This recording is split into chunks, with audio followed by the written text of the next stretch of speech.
Perang Rusia melawan Ukraina kembali memasuki babak baru yang lebih panas. Dalam 48 jam terakhir, Moskow melancarkan salah satu serangan udara paling masif yang pernah ada. Ratusan rudal dan drone menghantam berbagai kota di Ukraina. Tapi di balik itu, bagaimana reaksi dunia dan mengapa Ukraina kesulitan menghadapi serangan ini? Mari kita bedah bersama.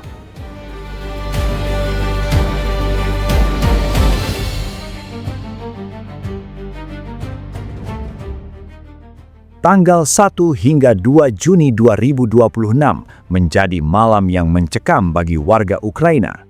Rusia mengerahkan kekuatan udaranya secara maksimal. Menurut laporan Angkatan Udara Ukraina, total ada 73 rudal berbagai jenis yang diluncurkan. Yang menarik perhatian, Rusia menggunakan rudal hipersonik Zircon. Rudal ini dikenal sangat sulit dihadapi karena kecepatannya mencapai 3 hingga 5 kali kecepatan suara. Selain itu, ada juga rudal balistik Iskandar-M yang terkenal akurat dan sulit ditembak jatuh, serta rudal jelajah H-101 dan kaliber. Tidak hanya itu, lebih dari 650 drone Shahed dan Gerbera juga diterbangkan untuk membanjiri pertahanan udara Ukraina. Hasilnya, di Kiev, sebuah gedung apartemen 24 lantai runtuh. Di Dnipro, 5 warga sipil tewas. Di Kharkiv, anak usia 11 tahun ikut menjadi korban luka. Dan di Odessa, drone Rusia menghantam gedung bertingkat hingga lantai 4. Dari sudut pandang militer, ini adalah demonstrasi kekuatan yang mengesankan. Koordinasi antara rudal hipersonik, balistik, jelajah, dan drone menunjukkan bahwa Rusia mampu melancarkan serangan kombinasi skala besar yang menyulitkan sistem pertahanan lawan.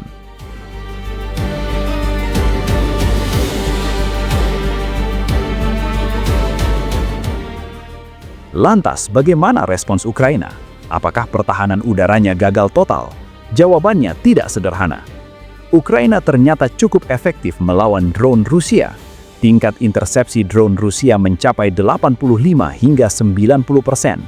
Bahkan, Ukraina mengembangkan drone pengejar murah seharga hanya $2.500 AS yang mampu menabrak drone Shahed.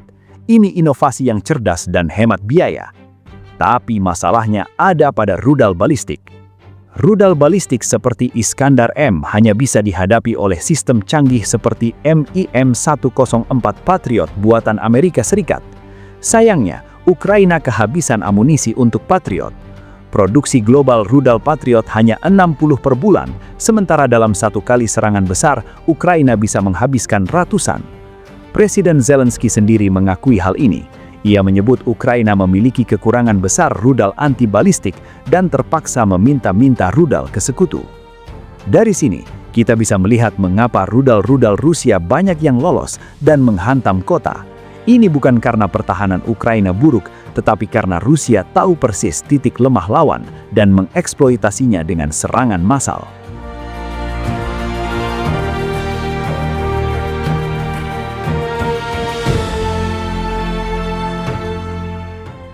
Tapi Ukraina tidak tinggal diam. Mereka juga melancarkan serangan jauh ke dalam wilayah Rusia. Contoh terbaru, drone Ukraina berhasil menghantam 2 pesawat anti kapal selam strategis Tu-142 di pangkalan udara Taganrog. Pesawat ini sangat langka dan penting untuk memantau pergerakan kapal selam NATO. Kerusakan ini dianggap sebagai pukulan sensitif bagi Rusia. Selain itu, Ukraina juga aktif menyerang kilang-kilang minyak Rusia. Sejak awal tahun, setidaknya 15 kilang minyak Rusia terkena serangan. Akibatnya, Rusia sempat melarang ekspor bensin untuk menjaga stok domestik. Ini menunjukkan bahwa perang kini tidak hanya terjadi di lapangan, tetapi juga di sektor ekonomi dan infrastruktur strategis.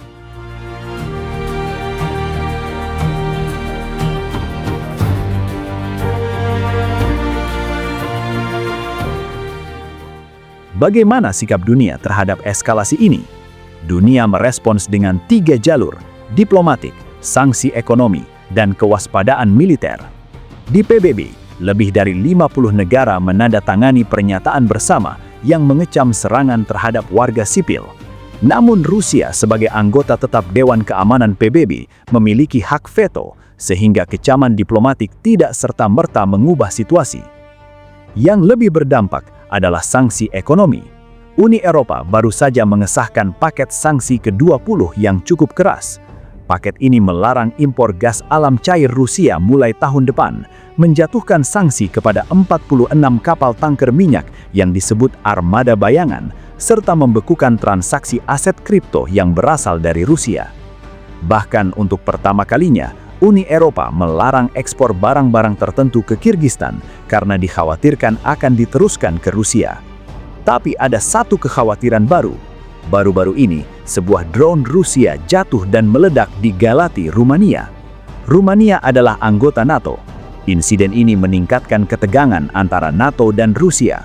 Dunia kini cemas. Apakah konflik ini beresiko meluas ke kawasan Eropa Timur yang merupakan wilayah aliansi pertahanan Barat?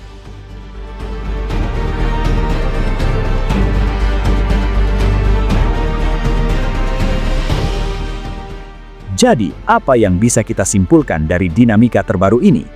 Pertama, Rusia menunjukkan bahwa mereka masih memiliki kemampuan untuk melancarkan serangan kombinasi skala besar dengan tingkat keberhasilan yang signifikan. Rudal hipersonik dan balistik menjadi alat yang sangat sulit dihadapi oleh Ukraina karena keterbatasan amunisi Patriot. Kedua, Ukraina tetap inovatif. Mereka berhasil mengatasi ancaman drone dengan biaya murah, dan serangan jarak jauh mereka ke wilayah Rusia terbukti mengganggu infrastruktur energi dan militer Rusia. Ketiga, dunia merespons dengan sanksi ekonomi yang semakin ketat, namun belum ada tanda-tanda intervensi militer langsung dari NATO. Insiden drone di Rumania menjadi peringatan bahwa konflik ini tidak bisa dipisahkan dari resiko yang lebih besar. Kedepan, dua faktor akan menentukan arah konflik ini. Pertama, seberapa cepat Sekutu Barat dapat memasok rudal Patriot dalam jumlah cukup ke Ukraina. Kedua, seberapa kuat Rusia bertahan terhadap tekanan sanksi dan serangan terhadap kilang minyaknya. Satu hal yang pasti, perang ini tidak akan berakhir dalam waktu dekat. Kedua belah pihak sama-sama memiliki kemampuan untuk saling melukai, dan dunia hanya bisa menonton dengan nafas tertahan.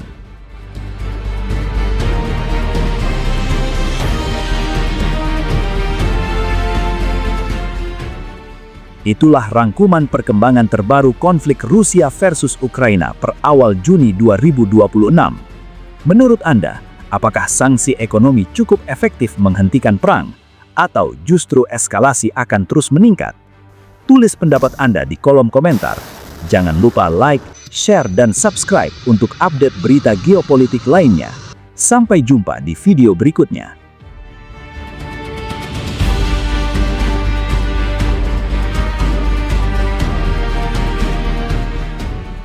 Video ini dibuat untuk tujuan edukasi dan analisis semata. Kami tidak berpihak pada pihak manapun, tidak mempromosikan kekerasan, dan tidak mendukung perang dalam bentuk apapun.